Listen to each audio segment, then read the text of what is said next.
자녀를 향한 부모의 기도는 어떤 계산이나 조건 없이 그저 사랑으로 시작됩니다. 부모는 자녀가 태어난 날부터 지금까지 매일같이 자녀의 이름을 불러가며 하나님께 기도해 왔을 것입니다. 때로는 말없이 마음으로 기도하고 때로는 눈물로 하나님께 간절히 구하며 하루하루를 살아왔을 것입니다. 하지만 그렇게 오래 기도했음에도 불구하고 자녀의 삶에 특별한 변화가 보이지 않거나 오히려 신앙에서 멀어지는 모습을 보게 되면 부모의 마음은 흔들리기 시작합니다.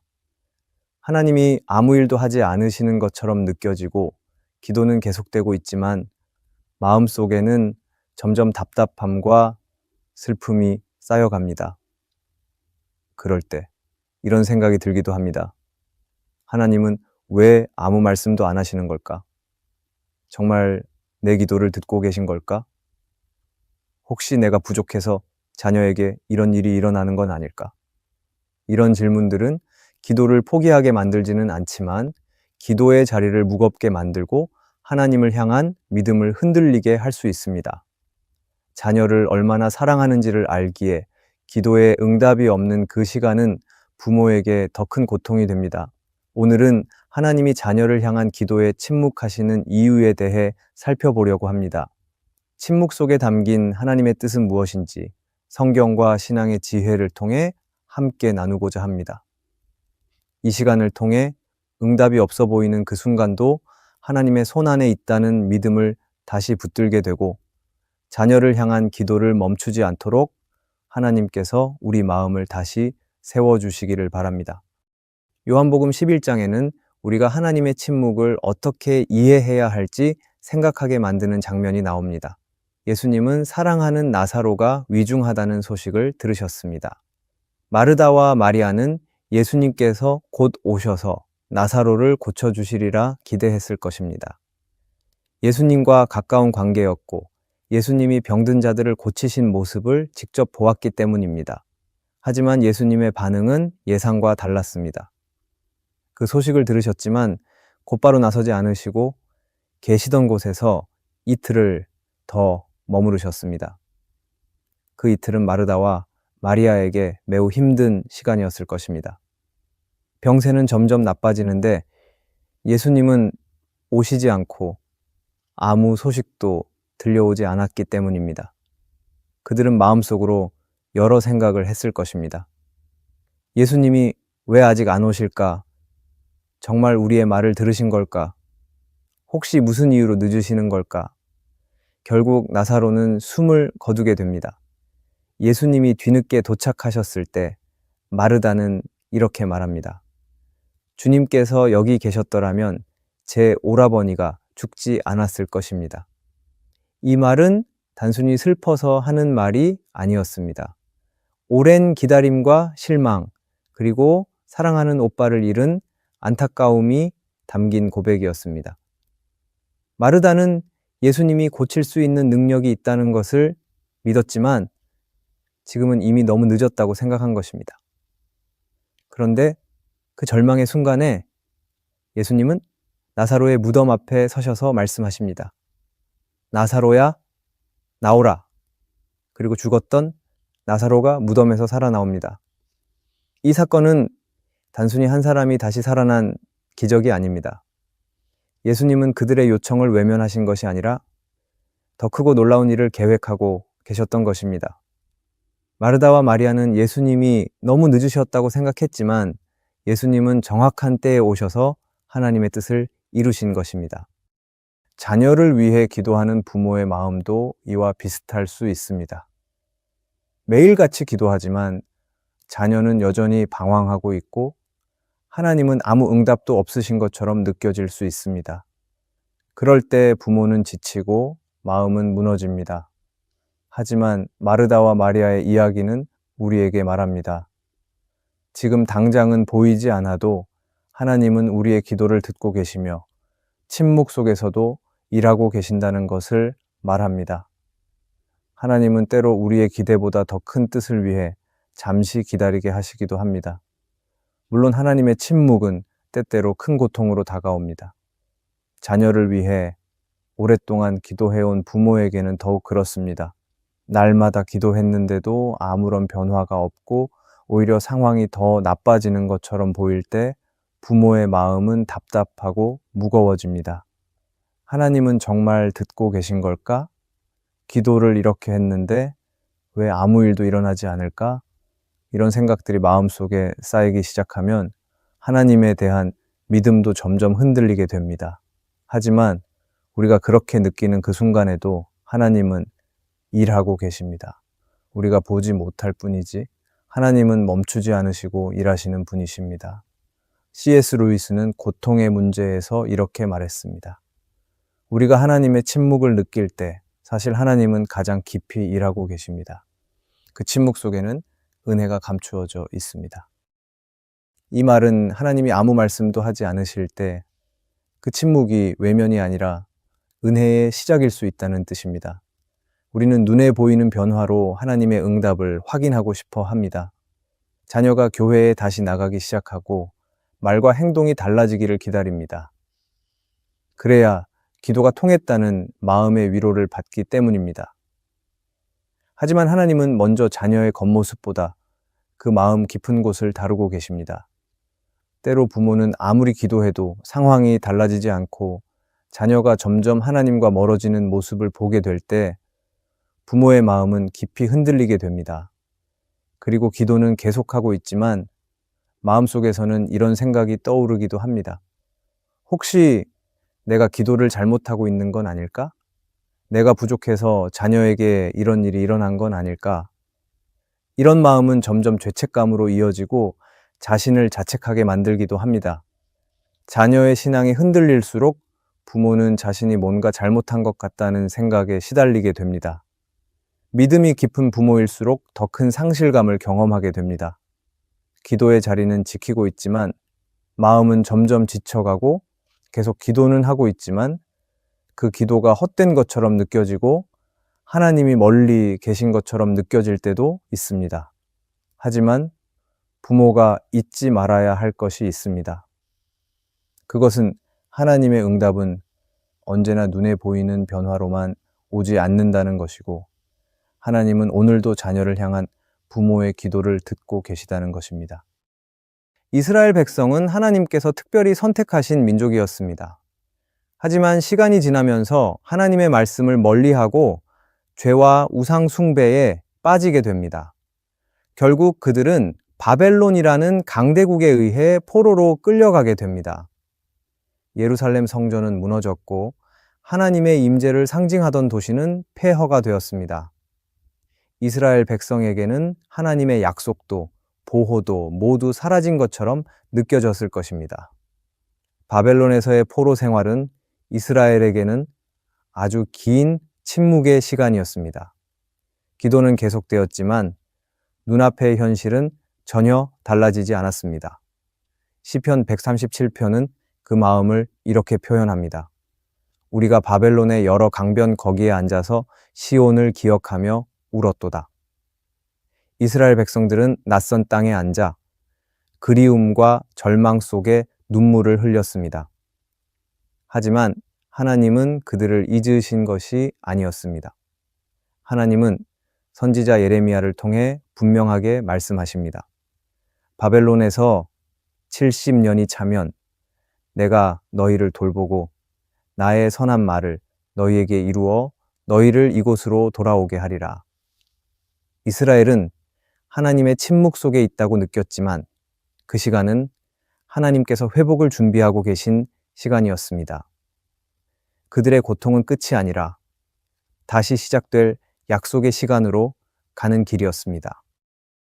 이처럼 자녀를 위해 기도하는 부모는 자신의 모습이 이스라엘과 같다고 느낄 수 있습니다. 기도를 해도 변화가 없고 오히려 상황이 더 멀어지는 것처럼 보일 때 하나님이 우리 기도를 듣고 계신 걸까? 라는 생각이 들기도 합니다.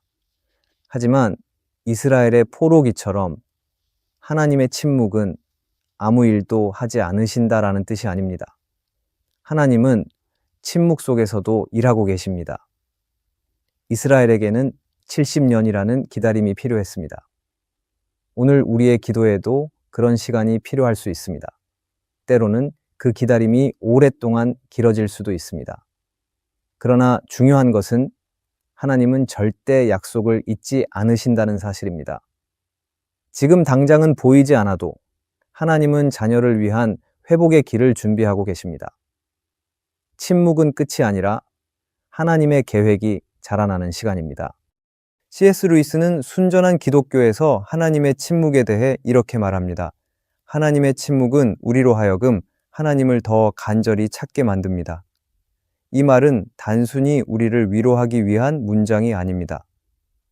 실제로 신앙의 길을 걷다 보면 하나님의 응답이 느껴지지 않을 때가 찾아옵니다. 그럴 때 우리는 오히려 더 간절히 하나님을 찾게 되고 더 깊이 하나님께 묻게 됩니다. 처음엔 기도가 금방 응답될 거라 믿고 시작하지만 시간이 지나도 아무 변화가 없을 때 우리는 낙심하게 됩니다. 하지만 바로 그 시간, 침묵처럼 느껴지는 그 순간이 우리의 기도를 더 진실하게 만들어 가는 시간입니다. 하나님은 침묵 속에서 우리의 마음을 다듬으시고 우리의 기도가 더 하나님을 향하도록 인도하십니다. 우리가 자녀를 위해 기도할 때 처음에는 자녀가 잘 되게 해주세요. 자녀가 하나님께 돌아오게 해주세요. 라는 소망으로 시작될 것입니다. 하지만 시간이 지나고 아무런 변화가 보이지 않으면 기도는 점점 눈물로 바뀌고 때로는 마음속 울부짖음으로 이어집니다. 그러는 가운데 기도는 조금씩 달라지기 시작합니다. 하나님, 제 뜻대로가 아니라 하나님의 뜻대로 이루어지기를 원합니다. 하나님, 나의 자녀는 내 것이 아니라 하나님의 것입니다. 하나님께서 이끄소서. 하나님의 침묵은 우리로 하여금 자녀의 문제를 해결해 달라는 기도에서 벗어나 자녀의 영혼을 위한 기도로 나아가게 합니다. 겉으로 보이는 성공보다 하나님의 손에 자녀의 삶이 맡겨지기를 바라는 기도가 되어가는 것입니다. 그러니 하나님의 침묵을 두려워하거나 실망하지 말기 바랍니다. 그 시간은 하나님께서 우리 기도를 무시하고 계신 시간이 아니라 오히려 기도를 더 깊이 빚어가고 계신 시간입니다. 침묵은 하나님께서 우리와 멀어졌다는 뜻이 아니라 우리를 더 가까이 이끌기 위한 방법일 수 있습니다. 이사야 55장은 이렇게 말합니다. 내 생각은 너희의 생각과 다르며 내 길은 너희의 길과 다르다. 하늘이 땅보다 높은 것처럼 내 길은 너희의 길보다 높고 내 생각은 너희의 생각보다 높다. 이 말씀은 하나님이 보시는 방향과 우리가 기대하는 방향이 다를 수 있다는 것을 알려줍니다. 우리는 당장 앞의 일만 보지만 하나님은 인생 전체를 보고 계십니다. 우리가 지금이라고 생각하는 시간도 하나님께는 아직일 수 있습니다. 하나님의 때는 결코 늦지도 빠르지도 않으며 가장 정확한 때에 가장 선한 방법으로 응답하시는 분이십니다. 자녀의 문제 앞에서 부모는 조급해질 수밖에 없습니다. 자녀가 방황하는 모습, 믿음에서 멀어지는 모습, 잘못된 선택을 반복하는 모습을 보면 마음이 무너집니다. 그래서 기도하면서도 마음은 조급함이 가득할 때가 많습니다. 하지만 그런 때일수록 하나님의 시선을 믿어야 합니다. 우리가 지금 보지 못한다고 해서 하나님이 아무 일도 하지 않으신다는 뜻은 아닙니다. 하나님은 지금도 자녀의 마음에 말씀을 심고 계시고 부모의 기도를 통해 보이지 않는 역사를 이루고 계십니다. 하나님의 길은 언제나 우리의 생각보다 높고 그분의 계획은 결코 실수가 없습니다. 지금 당장은 이해되지 않아도 하나님은 실망시키시는 분이 아니십니다. 하나님은 오늘도 우리보다 먼저 앞서 계시며 자녀의 삶을 선하게 인도하고 계십니다. 그런데 이것만이 아닙니다. 부모가 자녀를 위해 기도하며 기다리는 동안 하나님은 부모의 믿음도 다듬고 계십니다. 처음에 부모는 자녀를 위해서 기도하지만 시간이 지날수록 부모 자신의 마음을 돌아보며 다음과 같은 생각을 합니다. 내가 먼저 하나님 앞에 바로 서 있는가? 내가 자녀에게 진심으로 신앙의 본이 되고 있는가? 이것은 하나님은 자녀를 회복시키기 위해 준비만 하시는 것이 아니라 부모를 다듬어 가신다는 것입니다. 부모는 기도하며 자녀를 하나님께 맡기는 것만이 아니라 하나님의 마음을 배워가게 됩니다. 하나님의 시선으로 자녀를 바라보게 되고 하나님의 인내로 자녀를 품게 됩니다. 그리고 기도하며 부모는 겸손을 배우고 더욱 깊은 믿음의 뿌리를 내립니다. 이렇게 하나님은 부모의 기도를 통해 자녀를 이끌 뿐 아니라 부모의 삶도 새롭게 하십니다. 자녀를 위한 간절한 부모의 기도를 통해 하나님은 자녀만이 아니라 부모도 하나님의 손 안에서 빚어가고 계십니다. 그러므로 자녀가 바뀌지 않는다고 낙심하지 말기 바랍니다. 이 기도의 시간에서 하나님은 부모도 변화시켜 가신다는 것을 기억하기를 바랍니다. 부모는 자녀가 힘들어 보일 때, 믿음에서 멀어져 갈 때, 부모는 밤낮으로 하나님께 자녀의 이름을 불러가며 기도합니다. 하지만 그 기도가 길어지고 아무런 변화가 보이지 않으면 마음은 점점 지치고 믿음도 흔들릴 수 있습니다. 정말 하나님께서 듣고 계신지, 이 기도가 의미가 있는지 혼란스러울 때가 찾아옵니다. 그러나 오늘 함께 나눈 말씀은 우리에게 분명하게 알려줍니다. 하나님의 침묵은 외면이 아닙니다. 오히려 하나님이 가장 깊이 일하고 계시는 시간입니다. 하나님은 침묵 속에서도 말씀하고 계시고 기다림 속에서도 하나님의 때를 준비하고 계십니다. 그러니 오늘도 자녀의 이름을 불러가며 기도하기를 멈추지 않기 바랍니다. 하나님은 그 기도를 통해 자녀를 살리시고 부모의 믿음도 새롭게 하십니다. 오늘의 말씀이 은혜가 되셨다면 댓글에 아멘이라고 적어주시면 감사하겠습니다. 여러분들이 남겨주시는 댓글은 정말 큰 힘이 됩니다. 그리고 여러분들이 눌러주시는 좋아요와 구독도 큰 힘이 됩니다. 오늘도 함께 해주셔서 감사합니다. 기도하겠습니다. 하나님, 자녀를 위한 부모의 기도를 들으시고 깊이 응답하여 주시옵소서. 눈에 보이지 않는 시간 속에서도 일하고 계신 하나님을 신뢰하게 하여 주시옵소서. 침묵 속에서도 믿음을 잃지 않도록 붙들어 주시고 기도의 끈을 놓지 않게 하여 주시옵소서. 하나님의 뜻과 하나님의 때를 기다리는 믿음을 허락하여 주시옵소서. 예수님의 이름으로 기도합니다. 아멘.